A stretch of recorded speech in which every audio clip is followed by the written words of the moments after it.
Pengadaan alat kesehatan kembali menjadi sorotan. Dugaan kecurangan dalam pengadaan MRI dan CT scan di RSUD Kabupaten Venesia tahun anggaran 2000X5 mulai mencuat. Terdapat indikasi penyusunan HPS yang tidak independen, spesifikasi teknis yang mengarah pada penyedia tertentu, hingga ketidaksesuaian barang dengan kontrak. Apakah ini sekadar pelanggaran administratif atau sudah mengarah pada tindak pidana korupsi? Assalamualaikum warahmatullahi wabarakatuh. Kami dari tim investigatif akan membahas dugaan terkait kecurangan pengadaan alat MRI dan CT scan. Analisis kami menggunakan pendekatan 5W2H, fraud, heksagon, serta prosedur audit investigatif berbasis pembuktian. Fokus kami bukan hanya mengidentifikasi penyimpangan, tetapi menilai apakah ada indikasi yang mengarah kepada tindak pidana korupsi. Baik teman-teman sekalian, pada kesempatan kali ini kita akan menyelidiki salah satu kasus dugaan kecurangan dalam pengadaan MRI dan CT scan di RSUD Kabupaten Venesia tahun anggaran 2000X5 yang mulai mencuat. Pengadaan barang dan jasa pemerintah merupakan sektor dengan risiko kecurangan yang tinggi karena melibatkan anggaran dan proses yang kompleks. Ya, betul sekali Alia. Dalam kasus ini ditemukan beberapa indikasi awal, antara lain HPS yang tidak disusun secara independen, spesifikasi teknis yang mengarah pada penyedia tertentu. Selain itu, barang yang diterima tidak sesuai dengan kontrak. Hal ini bertentangan dengan prinsip pengadaan dalam Perpres nomor 16 tahun 2018 Jo, Perpres nomor 12 tahun 2021, yaitu transparansi, akuntabilitas, dan persaingan yang sehat. Analisis 5W2H, What?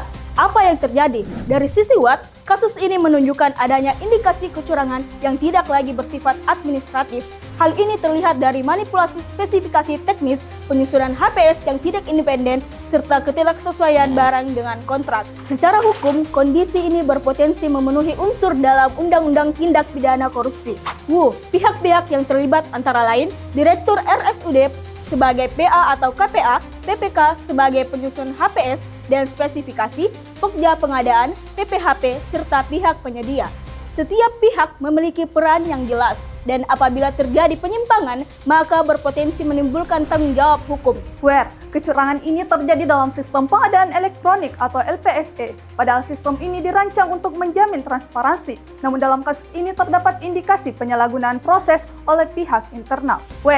Penyimpangan terjadi secara berkelanjutan, dimulai dari tahap perencanaan pada akhir tahun 2000X4, kemudian berlanjut pada proses tender, penandatanganan kontrak, hingga tahap serah terima barang pada tahun 2000X5.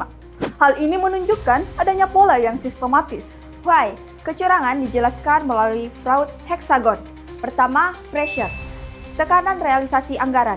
Lalu, opportunity, celah di HPS dan evaluasi. Lalu, rationalization, alasan demi percepatan. Lalu, capability, kemampuan teknis pelaku. Arogan, merasa tidak akan ketahuan, dan collusion, kerjasama antar pihak. Dan yang paling dominan adalah collusion. How? Modus kecurangan diduga dilakukan melalui beberapa tahap, yaitu spesifikasi teknis yang diarahkan ke penyedia tertentu. Lalu, penyusunan HPS yang tidak independen. Lalu ada proses evaluasi tender yang tidak objektif, hingga penerimaan barang yang tidak sesuai spesifikasi. Hal ini menunjukkan adanya indikasi modus operandi yang terstruktur. Lalu, how much? Nilai proyek dalam pengadaan ini sebesar 25 miliar.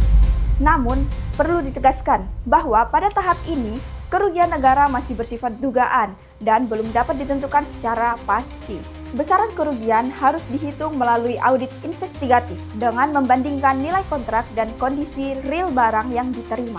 Untuk membuktikan dugaan tersebut, digunakan audit investigatif berbasis bukti, dimulai dari tahap perencanaan audit dengan fokus pada pembuktian unsur actus reus atau perbuatan dan mens rea atau niat. Selanjutnya, dilakukan pengumpulan data berupa dokumen HPS, dokumen tender, kontrak, dan dokumen serah terima. Kemudian, dilakukan pengujian melalui uji kepatuhan, uji substantif, dan pemeriksaan fisik barang. Wawancara dilakukan untuk mengidentifikasi adanya niat dan indikasi kolusi. Seluruh bukti dianalisis untuk menjawab siapa yang terlibat, bagaimana modusnya, dan berapa potensi kerugian negara.